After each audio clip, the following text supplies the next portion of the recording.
5 তারিখের পর থেকে আমাদের এই পর্যন্ত অন্তত কয়েকশোবার আমাদের মৃত্যু ঘোষণা করা হয়েছে। আচ্ছা ধরেন আমরা তো ইসলামের বিরুদ্ধে না, আমরা ইসলামের ইসলামকে শ্রদ্ধা করি, রেসপেক্ট করি, কিন্তু আমরা বলেছি যে আমরা ইসলামিক রাজনীতি করব না, ঠিক আছে, আমরা আমাদের রাজনীতি করব। বিএনপি সবসময় নিজেকে কি বলেছে, সবসময় বলেছে তারা একটা মধ্যমপন্থী জাতীয়তাবাদী শক্তি।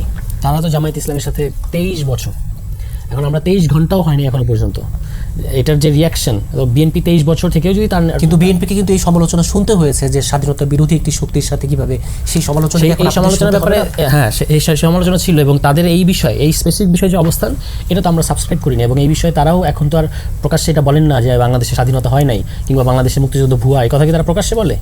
আমি তো কার মনের ভিতর কি আছে সেটা নিয়ে আমার কাজ নেই। তাদের এই মুহূর্তে অফিসিয়াল কোনো নেতা কি বলবেন যে বাংলাদেশে আসলে যুদ্ধ হয় না, এটা একটা ভারতের ষড়যন্ত্র ছিল, এটা কিন্তু তারা বলে না, ঠিক আছে। আর যদি কেউ বলে সেটা অবশ্যই এন্ডোর্স করা যাবে না, বরং তাদের মধ্যে যে এই ব্যাপারটা নিয়ে এক ধরনের অস্বস্তি আছে, এটা তো তাদের শীর্ষ নেতৃত্বের বক্তব্যেই টের পাওয়া যায়। তারা বলেন যে আমাদের যদি কোনো ভুল থেকে থাকে, আমরা তাদেরকে বলেছি যে আপনার অবস্থানটা আরও পরিষ্কার করা উচিত, যেন এটা নিয়ে আওয়ামী স্টাইলের, আমরা অবশ্যই মুক্তিযুদ্ধের ব্যাপারে আনকম্প্রোমাইজিং, এটা আমাদের ফাউন্ডেশন, কিন্তু আওয়ামী লীগ এটা নিয়ে যে ধরনের রাজনীতি করেছে, এই রাজনীতি আমরা কারোর সাথে করাটা ঠিক হবে বলে মনে করি না।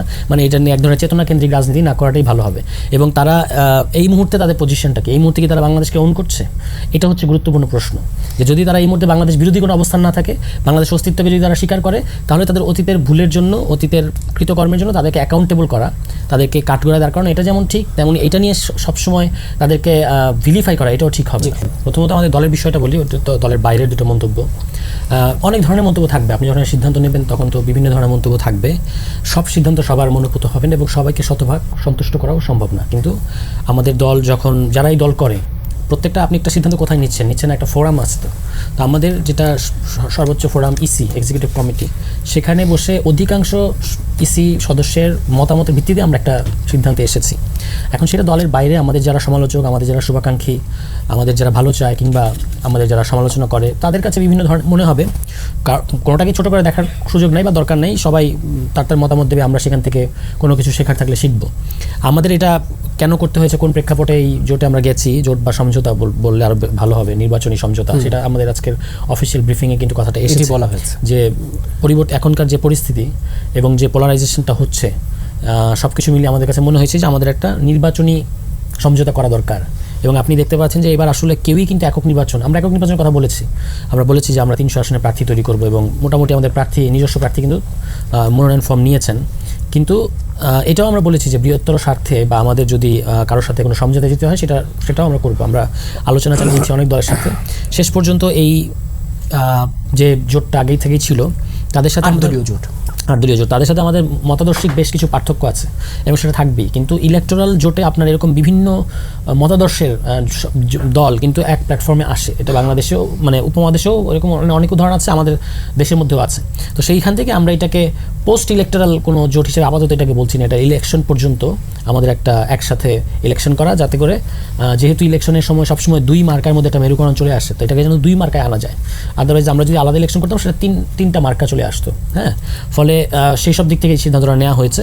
এখন ভালো মন্দ সেটা সবাই যার যার মতামত দেবে, আমাদের আপাতত এটা দলীয় পজিশন। কিন্তু এই যে আদর্শিক জায়গাটাকে অনেকটা কম্প্রোমাইজ করে শুধু ভোটের হিসেবের জন্য এক বিন্দু কি বলে আদর্শ কম্প্রোমাইজ করে না এনসিপি।